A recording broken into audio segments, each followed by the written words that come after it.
Hello there, it's Liam from Unique Cars and Parts, and I'm with Keith from the National Vietnam Veterans Museum, and we're standing in front of a Bell Cobra gunship. That's correct. It's one of the...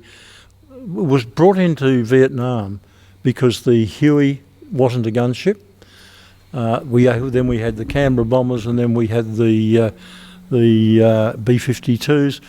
But to support troops on the ground, it used something much like this. It carried 8 guided missiles. It carried 38 other missiles. It also carried a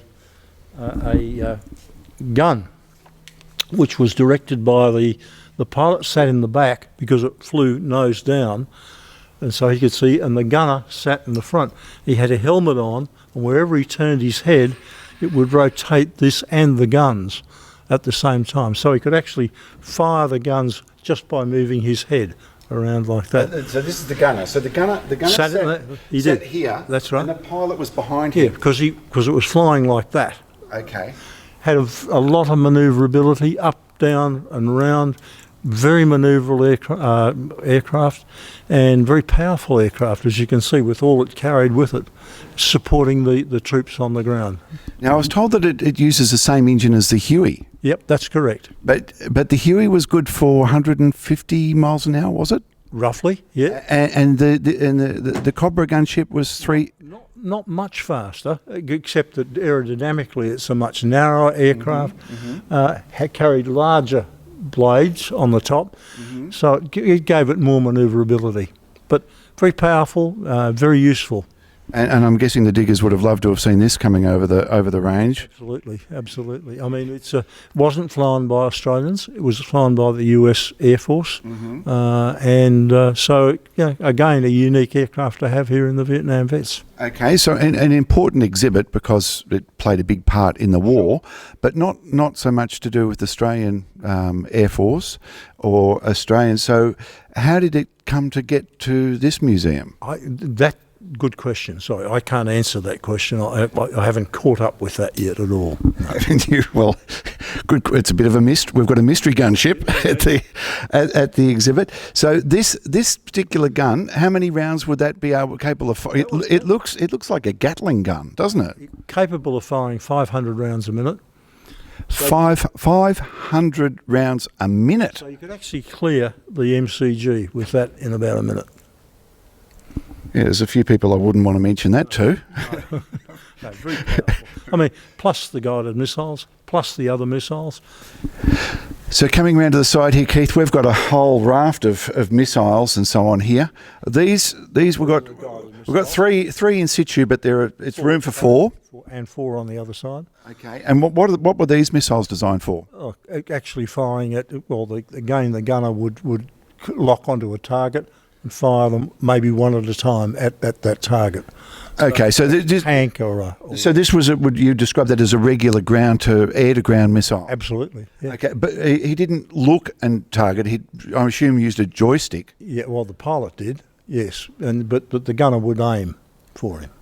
So the gunner would aim, and so the two had to work in unison. Absolutely. One saying to the other, "I've got your target," and fire. And then the other missiles were more used here? for troops on that one. So how would they be used? Just fire them off. To disperse the troops. Yeah. Into 1,000 pieces by the look of it. I'd say. Yes, you wouldn't want to be on the receiving end. No, sir. Wow. And do you know how many of these served over in Vietnam? No, I don't. They had a lot, but I don't know how many. It would have been fearsome just looking at the side of it. It is a purpose-built killing machine, and if you saw this coming over the hill, I'd tell you I'd go to ground quickly and make like dirt. I don't know what. It would fly at just above tree height, and just pop over and very quickly fire away and then clear out. There's no outrunning this thing, is there? No. So this is a dead set killing machine. When you see this sort of gear, and you think that we're now in 2019, and this thing was around in the 60s, it is remarkable that they could build something that looks so futuristic still to this day. Well, I think it was still used in Iraq. Well, yeah. Okay, that's saying something. I didn't know that. So they've had a long service record. Too long, yeah. I'm sure they made some improvements to the armoury. Possibly, yeah. Yes. Well, this is it's fantastic. I didn't think that I'd get to see a Cobra. No. They called a Cobra airship. Yeah, just Cobra. Just a Cobra. So a Cobra gunship made by the Bell Helicopter Corporation. Yes, that's right.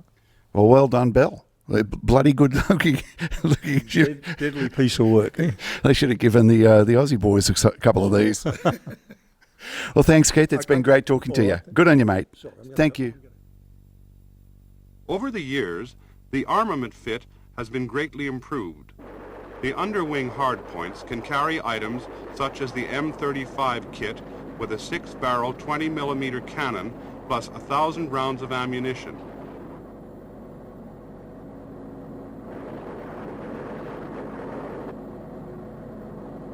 This provides greater standoff attack range, as does the use of a new chin turret with a 3-barrel 20mm cannon or even a 30mm cannon in place of the original type fitted with a 7.62mm minigun and a 40mm grenade launcher. In the area attack role, the Huey Cobra's most important weapon is the 2.75-inch rocket, and a full complement of these devastating high-velocity weapons has the same effect as a 38-gun howitzer barrage.